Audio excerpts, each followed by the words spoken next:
ओम शांति। आज है 12 दिसंबर, शिव बाबा की साकार मुरली।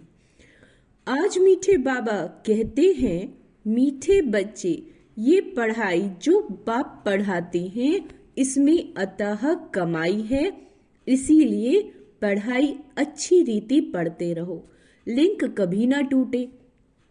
प्रश्न, जो विनाशकाले विपरीत बुद्धि हैं उन्हें तुम्हारी किस बात पर हंसी आती है? उत्तर, जब तुम कहते हो अभी विनाश काल नजदीक है तो उन्हें हंसी आती है।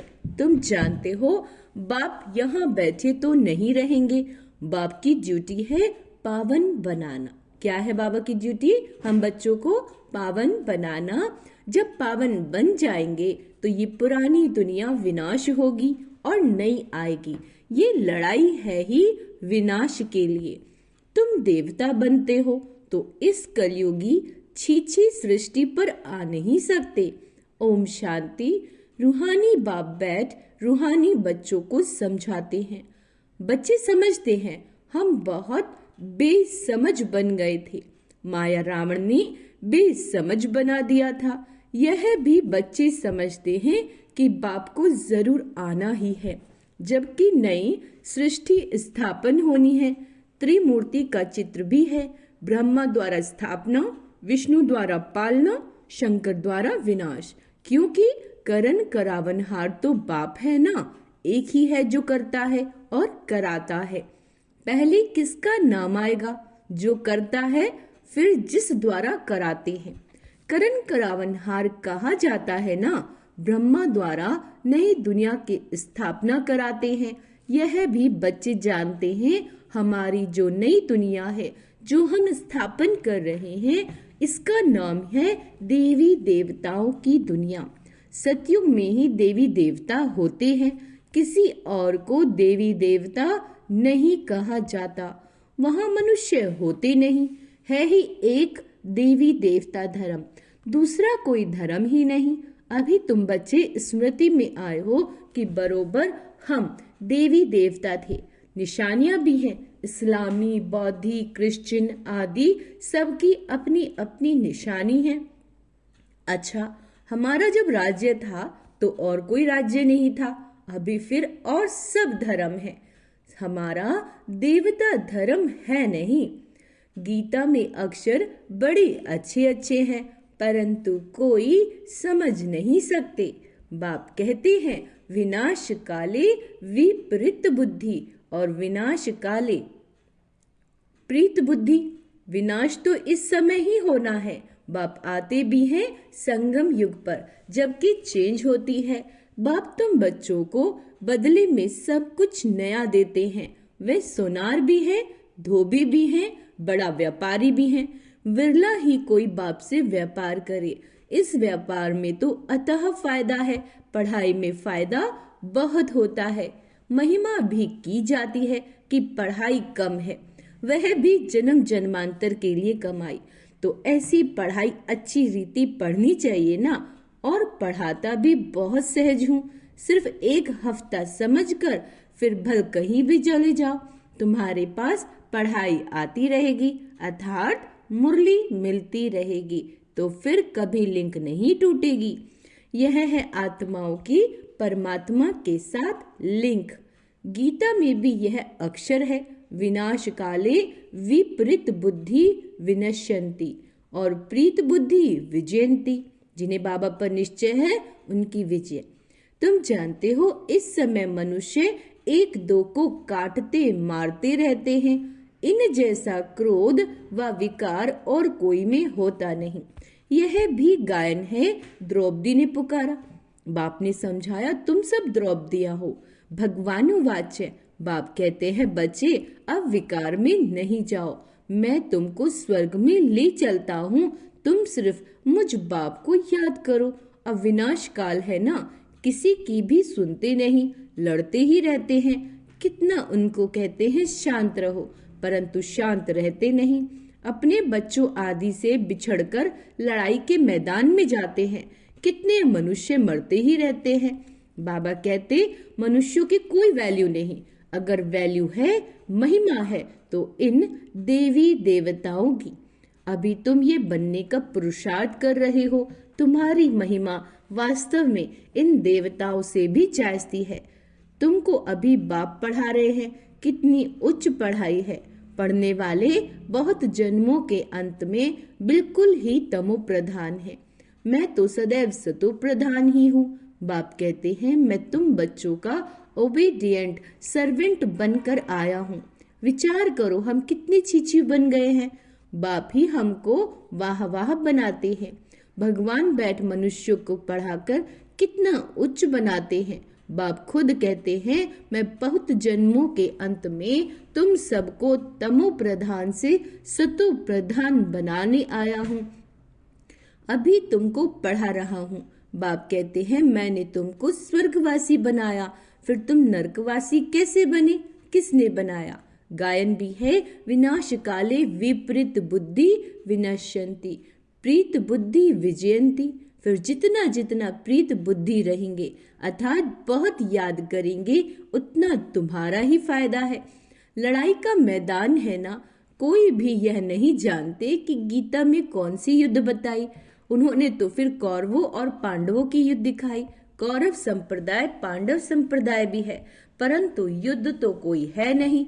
पांडव उनको कहा जाता है जो बाप को जानते हैं, बाप से प्रीत बुद्धि। कौरव उनको कहा जाता है जो बाप से विपरीत बुद्धि है। अक्षर तो बहुत अच्छे अच्छे समझने लायक है। अभी है संगम युग। तुम बच्चे जानते हो, नई दुनिया की स्थापना हो रही है। बुद्धि से काम लेना है, बुद्धि से। अभी दुनिया कितनी बड़ी है। सतयुग में कितने थोड़े मनुष्य होंगे। छोटा झाड़ होगा ना, वह झाड़ फिर बड़ा होता है। मनुष्य सृष्टि रूपी यह उल्टा झाड़ कैसे, यह भी कोई समझते नहीं। इनको कल्प वृक्ष कहा जाता है। वृक्ष का नॉलेज भी चाहिए ना। और वृक्षों का नॉलेज तो बहुत बहुत इजी है, झट बता देंगे। इस वृक्ष का नॉलेज भी ऐसा इजी है, परंतु यह है ह्यूमन वृक्ष। मनुष्यों को अपने वृक्ष का पता ही नहीं पड़ता। कहते भी है गॉड इज क्रिएटर, तो जरूर चैतन्य है ना। बाप सत्य है, चैतन्य है, ज्ञान का सागर है। उसमें कौन सा ज्ञान है यह भी कोई नहीं समझते। बाप ही बीज रूप चैतन्य है, उनसे ही सारी रचना होती है। तो बाप बैठ समझाते हैं, मनुष्यों को अपने झाड़ का पता नहीं, और झाड़ों को तो अच्छी रीति जानते हैं। झाड़ का बीज अगर चैतन्य होता तो बदलता ना, परंतु वह तो जड़ है। तो अब तुम बच्चों ही रचता और रचना की राज को जानते हो, है ना। यह सत्य है, चैतन्य है, ज्ञान का सागर है। क्या है? सत्य है, चैतन्य है, ज्ञान का सागर है। चैतन्य में तो बातचीत कर सकते हैं ना। मनुष्यों का तन सबसे उच्च अमूल्य गाया गया है, इनका मूल्य कथन नहीं कर सकते। बाप आकर आत्माओं को समझाते हैं, तुम रूप भी हो, बसंत भी हो। बाप है ज्ञान का सागर, उनसे तुमको क्या मिलता है? रतन मिलते हैं। यह ज्ञान रतन, जिन रत्नों से वह रतन भी तुमको ढेर मिल जाते हैं। लक्ष्मी नारायण के पास देखो कितने रतन हैं। हीरे जवाहरातों के महलों में रहते हैं। नाम है स्वर्ग, जिसके तुम मालिक बनने वाले हो। कोई गरीब को अचानक बड़ी लॉटरी मिलती है तो पागल हो जाते हैं ना। बाप भी कहते हैं, तुमको विश्व की बादशाही मिलती है तो माया कितना अपोजिशन करती है। तुमको आगे चल पता पड़ेगा कि माया कितने अच्छे अच्छे बच्चों को भी हप कर लेती है। अच्छा, तुमने सर्प को देखा है? मेंढक को कैसे पकड़ता है ना सर्प। जैसे गज को ग्रह हप करते हैं, सर्प मेंढक को एकदम सारे का सारा हप कर लेता है। माया भी ऐसी है, बच्चों को जीते जी पकड़कर एकदम खत्म कर देती है, जो फिर कभी बाप का नाम भी नहीं लेते। योग बल की ताकत तुम्हारे में बहुत कम है, सारा मदार योग बल पे है। जैसे सर्प मेंढक को हप करता है, तुम बच्चे भी सारी बादशाही को हप करते हो। सारे विश्व की बादशाही तुम सेकंड में ले लेंगे। बाप कितना सहज युक्ति बताते हैं, कोई हथियार आदि नहीं। बाप ज्ञान योग के अस्त्र शस्त्र देते हैं, उन्होंने फिर स्थूल हथियार दे दिए। अच्छा, तुम बच्चे इस समय कहते हो हम क्या से क्या बन गए थे, जो चाहे सो कहो। हम ऐसे थे जरूर, भल थे तो मनुष्य ही, परंतु गुण और अवगुण तो होते हैं ना। देवताओं में दैवी गुण, इसीलिए उन्होंने महिमा गाते हैं। आप सर्वगुण संपन्न, हम निर्गुण हारे में कोई गुण नहीं। इस समय सारी दुनिया ही निर्गुण है, अर्थात एक भी देवताई गुण नहीं। बाप जो गुण सिखलाने वाला है उनको ही नहीं जानते, इसीलिए कहा जाता है विनाश काले विपरीत बुद्धि। अब विनाश तो होना ही है संगम युग पर, जबकि पुरानी दुनिया विनाश होती है और नई दुनिया स्थापन होती है। इसको कहा जाता है विनाश काल। यह है अंतिम विनाश। फिर आधा कल्प कोई लड़ाई आदि होती नहीं, मनुष्य को कुछ भी पता नहीं। विनाश काले विपरीत बुद्धि है तो जरूर पुरानी दुनिया का विनाश होगा ना। इस पुरानी दुनिया में कितनी आपदाएं हैं, मरते ही रहते हैं। बाप इस समय की हालत बताते हैं। फर्क तो बहुत है। आज भारत का ये हाल है, कल भारत का क्या होगा। आज यह है, कल तुम कहाँ होंगे। तुम जानते हो पहले नई दुनिया कितनी छोटी थी, वहां तो महलों में कितने हीरे जवाहरात आदि होते हैं।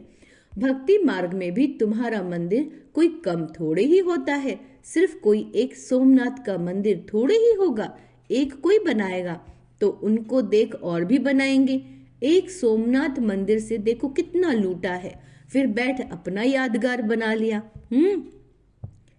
तो दीवारों में पत्थर आदि लगाते हैं, इन पत्थरों की क्या वैल्यू होगी। इतने छोटे छोटे से हीरो का भी कितना दाम है।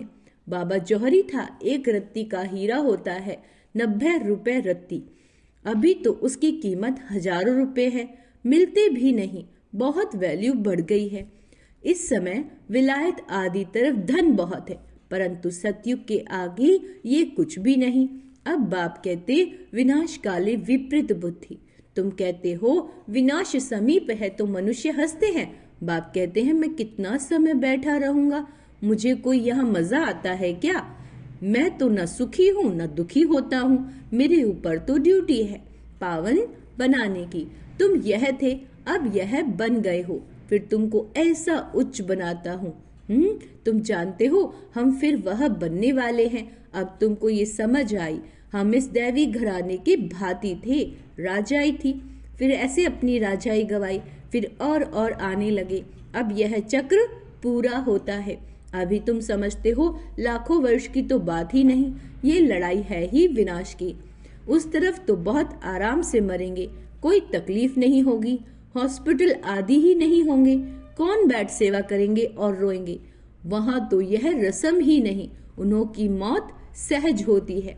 यहाँ तो दुखी होके मरते हैं, क्योंकि तुमने सुख बहुत उठाया है तो दुख भी तुमने देखा है।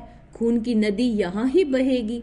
वह समझते हैं ये लड़ाई फिर शांत हो जाएगी, परंतु शांत तो होनी नहीं है। मरुआ मौत, मल्लू का शिकार। तुम देवता बनते हो, फिर कलयुगी छीची सृष्टि पर तो आ नहीं सकते। गीता में भी है, भगवानुवाच्य विनाश भी देखो, स्थापना देखो। साक्षात्कार हुआ ना, यह साक्षात्कार सब अंत में होंगे। फलाने फलाने यह बनते हैं, फिर उस समय रोएंगे, बहुत पछताएंगे, सजाए खाएंगे, नसीब कूटेंगे, लेकिन कर क्या सकेंगे। ये तो 21 जन्मों की लॉटरी है। स्मृति तो आती है ना, साक्षात्कार बगैर किसी को सजा नहीं मिल सकती, ट्रिब्यूनल बैठती है ना। अच्छा, मीठे मीठे सिक्के लदे बच्चों प्रति माता पिता बाप दादा का याद प्यार और गुड मॉर्निंग। रूहानी बाप की रूहानी बच्चों को नमस्ते। हम रूहानी बच्चों की रूहानी माता पिता बाप दादा को याद प्यार गुड मॉर्निंग नमस्ते। मीठे बाबा शुक्रिया, बाबा शुक्रिया। धारणा के लिए मुख्य सार, स्वयं में ज्ञान रतन धारण कर रूप बसंत बनना है। ज्ञान रत्नों से विश्व की बादशाही की लॉटरी लेनी है। इस विनाश काल में बाप से प्रीत रख, एक की ही याद में रहना है। ऐसा कोई कर्म नहीं करना जो अंत समय में पछताना पड़े या नसीब कूटना पड़े। वरदान है, सदा स्नेही बन उड़ती कला का वरदान प्राप्त करने वाले निश्चित विजयी निश्चिंत भव। स्नेही बच्चों को बाप दादा द्वारा उड़ती कला का वरदान मिल जाता है। उड़ती कला द्वारा सेकंड में बाप दादा के पास पहुंच जाओ तो कैसे भी स्वरूप में आई हुई माया आपको छू नहीं सकेगी। परमात्म छत्र छाया के अंदर माया की छाया भी नहीं आ सकती। स्नेह मेहनत को मनोरंजन में परिवर्तन कर देता है। स्नेह यानी प्यार मेहनत को मनोरंजन में परिवर्तन कर देता है। स्नेह हर कर्म में निश्चित विजयी स्थिति का अनुभव कराता है। स्नेही बच्चे हर समय निश्चिंत रहते हैं। स्लोगन नथिंग न्यू की स्मृति से सदा अचल रहो। जब भी कोई बात आती है तो ये याद रखो, नथिंग न्यू कल्प पहले भी हुआ था और सदा अचल रहो तो खुशी में नाचते रहोगे। अच्छा, ओम शांति। तो आज का सोमान अभ्यास करेंगे। मैं निश्चिंत आत्मा हूँ, मैं अचल अडोल आत्मा हूँ, मैं प्रीत बुद्धि आत्मा हूँ, मैं विजयी आत्मा हूँ। अच्छा, ओम शांति।